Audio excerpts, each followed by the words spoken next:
A modern cargo ship is one of the most complex machines ever built by human hands. Thousands of containers, millions of liters of fuel, engines taller than buildings. The difference between a normal voyage and total catastrophe sometimes comes down to a single component the size of your fist. One sensor, one valve, one overlooked warning. In the middle of the ocean, there is no parking lane, no mechanic around the corner, no quick rescue, just steel, water, and consequences. Today we are breaking down exactly how a single engineering failure can cripple a $200 million ship, and why the engineers who prevent that from happening are among the most skilled and least celebrated professionals on Earth. Imagine this.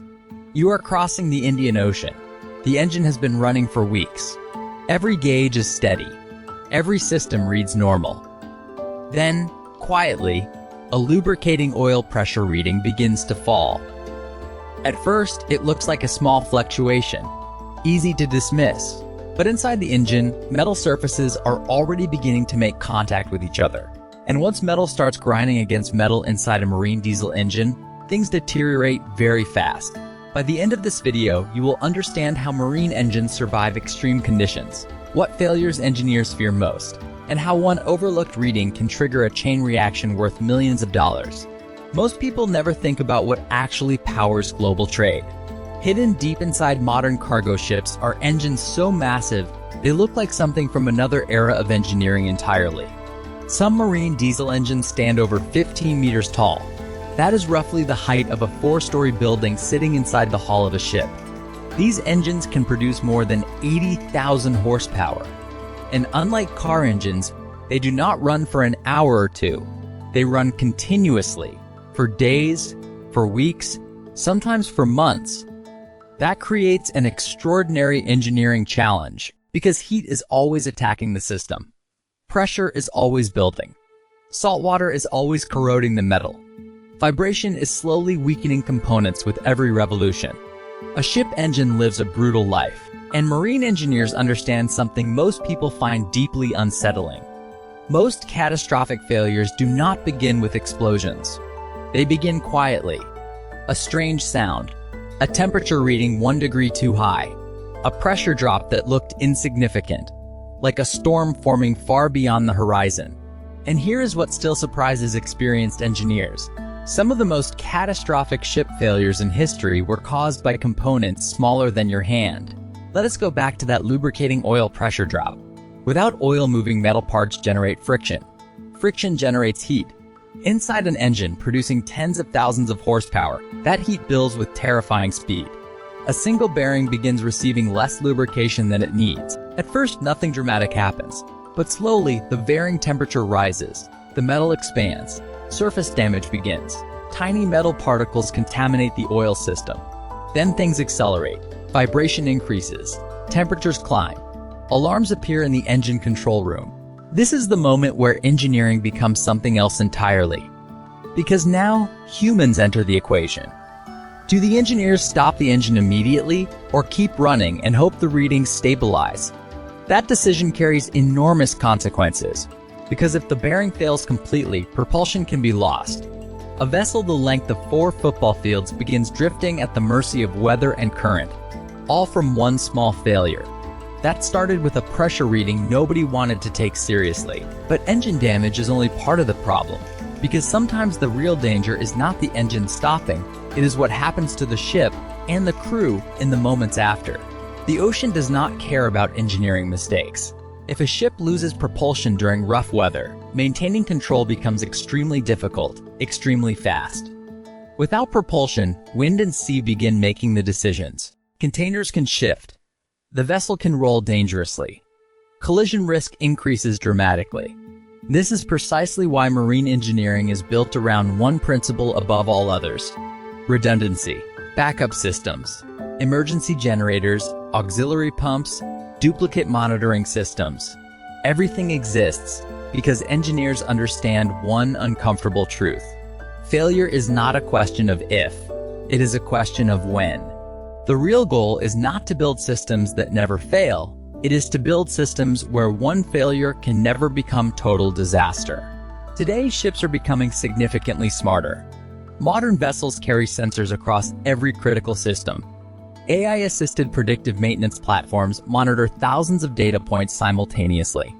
Some ships can now detect abnormal equipment behavior before any human engineer notices anything wrong. Instead of waiting for machinery to break, engineers can now intervene before failure occurs.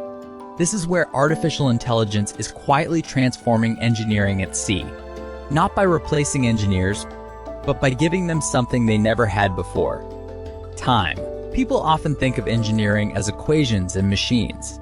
But at sea, engineering becomes something far more human. Behind every stable voyage is a team of engineers watching systems that are simply not allowed to fail. At 3 in the morning, in rough weather, deep inside engine rooms most people will never see. Most passengers never meet them. Most cargo owners never think about them.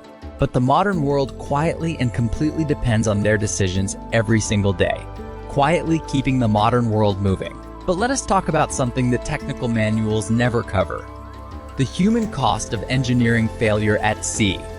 When a ship loses propulsion in open water, the crew does not simply wait for rescue. They work around the clock in conditions most people cannot imagine. Engine rooms become even hotter as engineers attempt repairs. Tools are dropped and recovered as the deck tilts beneath their feet. Communication between departments becomes critical. Every decision carries weight. Because out here, there is no supervisor to call. No second opinion available down the corridor. The chief engineer becomes the most important person on the vessel. Years of training and experience compressed into a series of decisions that must be made quickly, correctly, and under enormous pressure. This is what engineering education is really preparing people for. Not examinations, not certificates. Moments like this. And when the repair succeeds, when oil pressure stabilizes, when the engine responds, when the ship begins moving again under her own power, there is no celebration, no announcement over the intercom. Just engineers quietly returning their tools and going back to monitoring the systems, ready for whatever comes next. The financial consequences of a major engineering failure at sea are staggering. Emergency towage alone can cost hundreds of thousands of dollars. Port diversions, cargo delays, and missed contracts multiply that figure rapidly. Insurance claims take months to settle. But the real cost is rarely discussed openly in the industry. Reputation. A shipping company that suffers repeated technical failures loses contracts, loses clients, loses the confidence of the global trade network that depends on reliability above everything else. This is why preventive maintenance is not just good engineering practice. It is the foundation of the entire maritime business model. Every hour spent maintaining machinery in port saves days of crisis management at sea. The next generation of marine engineers will inherit a very different industry. Autonomous vessels are no longer science fiction. Remote operation centers already monitor some ships from shore. AI systems are becoming standard equipment on new-build vessels leaving shipyards today. But the fundamental challenge remains unchanged. Metal under pressure in a corrosive saltwater environment running continuously for months at a time. No amount of artificial intelligence changes the physics of what happens when lubrication fails inside a running engine. Which means the marine engineer, the person who understands those systems deeply enough to diagnose, repair, and prevent failure, will remain irreplaceable. The tools will change. The knowledge required to use them will only grow more demanding. If this gave you a new way of looking at the machines that run the world, subscribe. We cover maritime engineering, industrial technology, AI and engineering, and the hidden machinery powering modern civilization. Drop a comment below. What engineering system should we break down next? Because beneath every machine there is always a deeper story. This is Modern Engineering Explained.